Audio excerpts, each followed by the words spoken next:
Okay. Hello, this is Ned Hallowell, and I'm here at the invitation of the wonderfully productive and creative and estimable Tara McGillicuddy as part of her symposium that she's been doing for quite a few years now. And it's a tremendous favor she does to the community of the growing community of people who have this incredibly interesting condition called ADHD. I'm talking to you right now. It's kind of a funny scene from a hotel room in New York City where we are getting together for my daughter's best friend's engagement party. And as it happens, my wife we're in one of these small boutique hotel rooms, and I'm filming this whatever you call it, this clip. And when we started filming, the room is so small. Literally, you can't be in the shower without the camera also capturing you. And so when we started filming, Tara said, "Isn't someone in the shower?" Well, you couldn't actually see the actual anatomical details, but you could see that there was someone in the shower. And my wife said, "What?" And so we delayed the continuation of the filming until she was able to get out of the shower so her outlines would not be seen on camera. She has kindly now moved to the corner of the room where she won't be seen, but she has put on some clothes. So we have gone from being R-rated to G-rated. And it did seem sort of fitting for an ADD session that we would begin like a kind of discombobulated, not quite knowing where we were or what was happening. And Tara saying, "Wait a minute, is someone in the shower?" It could be the caption under the ADD cartoon, "Is someone in the shower? What's going on here?" But we picked up our pieces and carried on. And I suppose that's kind of like what I'd like to talk about. The thought came to me, is what kind of diagnosis is this? What's going on here anyway?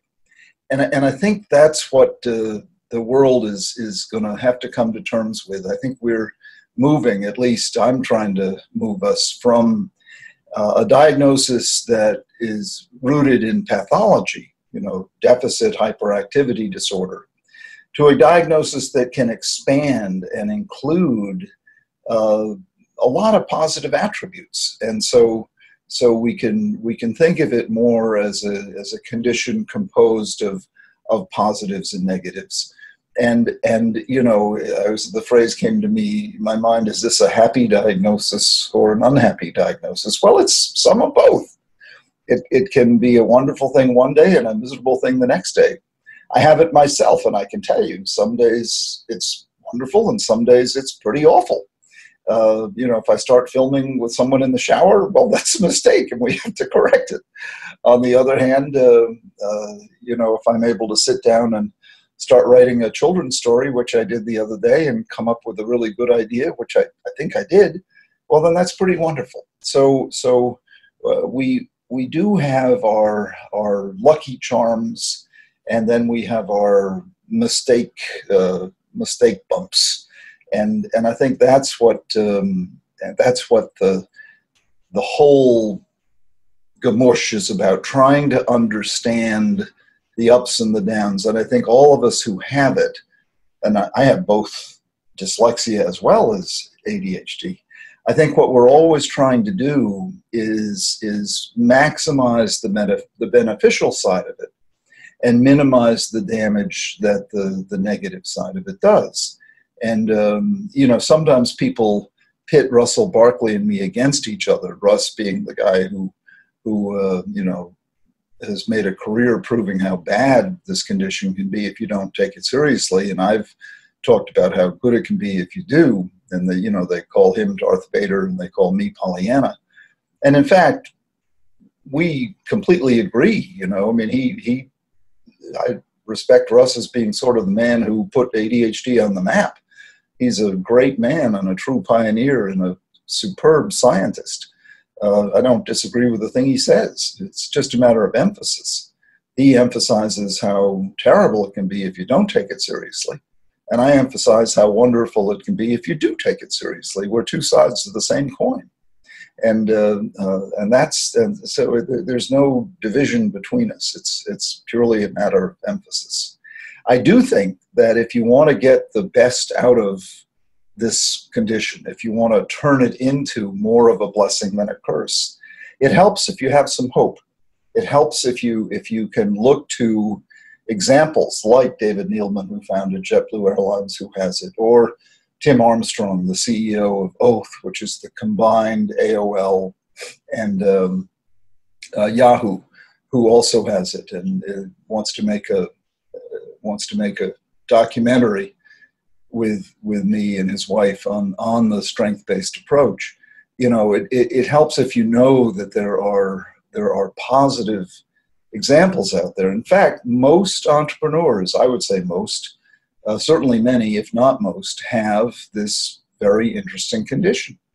And they've found a way to capitalize on the upside and minimize the damage done by the downside. That is not to say they don't suffer the downside. Yes, they do.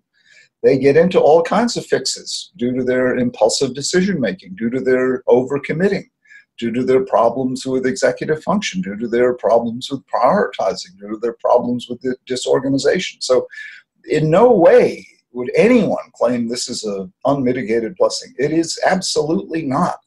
I struggle with the downside every day, whether it's my tendency to brood and ruminate, whether it's my tendency to worry unnecessarily, whether it's my tendency to lose track of details. You bet I struggle with it, and just as all of us who have this condition do.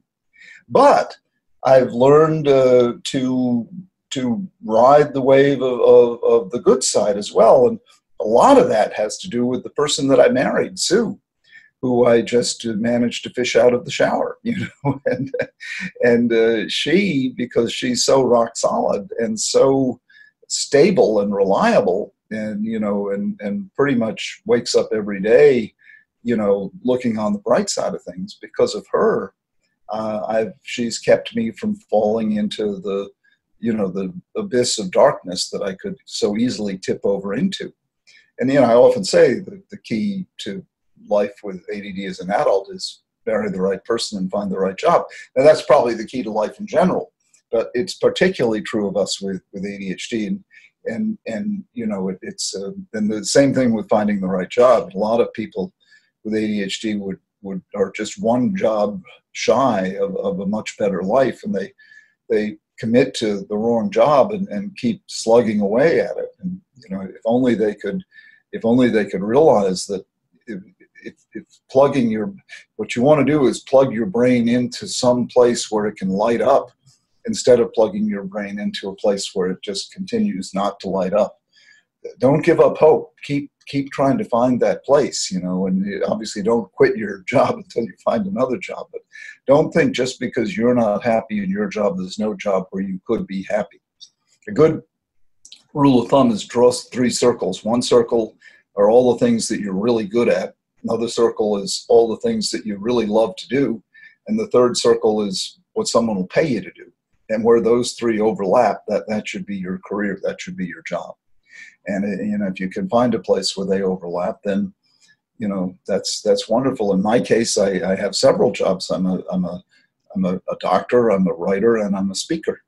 And you know, so, and I kind of cobbled that together on my own because there isn't really a track for that. And that's typical for those of us with ADD.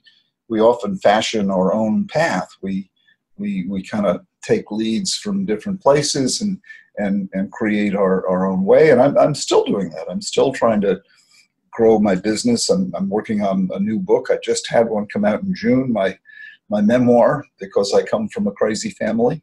And now John and I are putting together a new book about ADD, who we're calling it VAST. That's our new name for ADD, Variable Attention Stimulation Trait. And we're putting a whole bunch of new stuff in there about different ways of managing it, different ways of looking at it, seeing it as a trait, not necessarily just as a disorder. And you know, the whole adventure of living with it. And And you know, John and I have had so much fun over the past 30 years, 30 plus years, um, tracing the, you know, this adventure of seeing how it's changed, and people like Tara and all the people who've been along, all the Russ Barkley, you know, leading the way, and the great work he's done, and the people who you know, Tom Brown and Paul Wender, who's passed away, and the trailblazers, you know, who brought this condition from.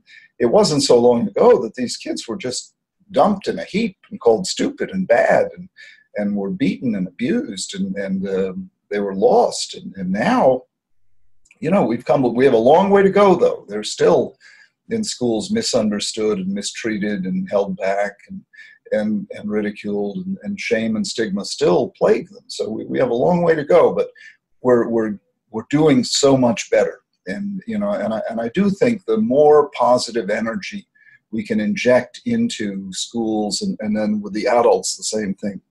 Positive energy does not mean being Pollyanna. It does not mean saying there's no problem here. It does not mean saying, oh, everything's hunky-dory, it's all fine.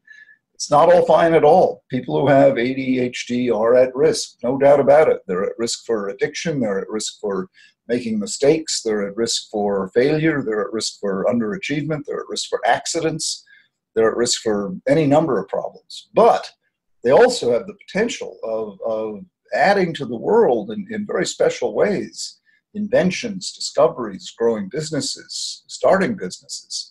You know, so they have these, you know, my analogy, the race car brain with the bicycle brakes. And once they learn to strengthen their brakes enough so that they don't spin out on curves, they can win races. They usually need a pretty good brake specialist to help them. They usually need a team. They need a coach, you know, a spouse, a teacher, somebody on their side who can help them take stock of what's going on, because we tend not to be very good self-observers. We tend not to really be aware of what's happening. So we need someone to kind of help us take stock of what's going on and make a plan. We do much better when we have structure. We do much better when we have a plan. And when we have a plan, and when we have a goal, and when we have structure, then our natural enthusiasms, our natural energy, our natural race car brain can just take off. And that's when we can really set the world on fire. We can do so much. But we also need to watch out. Another pitfall is the self-doubts that plague us. We in general tend to not have faith in ourselves, and that's for any number of different reasons, but you see it over and over again. So we need people who believe in us, and don't need a whole ton of people, but we need one or two, and people who we really know have our backs, and because we will doubt ourselves every day and twice a day, and we just need to have somebody there who we can turn to. And you may say that's being a baby. Well, it's not being a baby. It's just the way we are. And then we take that little bit of encouragement, and again, we run with it. We roll with it. It's a very interesting condition. It's complicated, but with the right kind of management, the results can be absolutely spectacular. Without that, it's a terrible disaster. You know, so and again, that's what makes it unique. I don't know of any other condition where, with proper management, you can get spectacular success, and without proper management, you can get total disaster.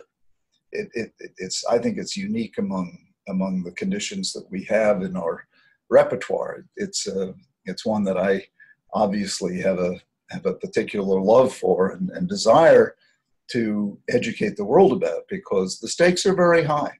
There's still a lot of people who are not getting the right help, who are suffering because of ignorance and stigma. A lot of kids out there who should be doing much better, who are not. A lot of adults out there, particularly women who are not diagnosed, who should be, who are being treated for depression and anxiety when they should be being treated for ADD, and who are being dismissed as being slow or ditzy, when in fact they could be coming into their own as powerful women, one diagnosis away from a much better life. Well, I think I'm coming to the end of my time here, and time for me to wrap up and say goodbye to you all. It's a treat for me, a pleasure for me, an honor for me to be part of Tara's army, part of Tara's magical band of people who are spreading the good word. Thank you, Tara, for inviting me to join you. I wish you lots of luck and goodwill in this latest edition of your wonderful series of talks, and best wishes to you all.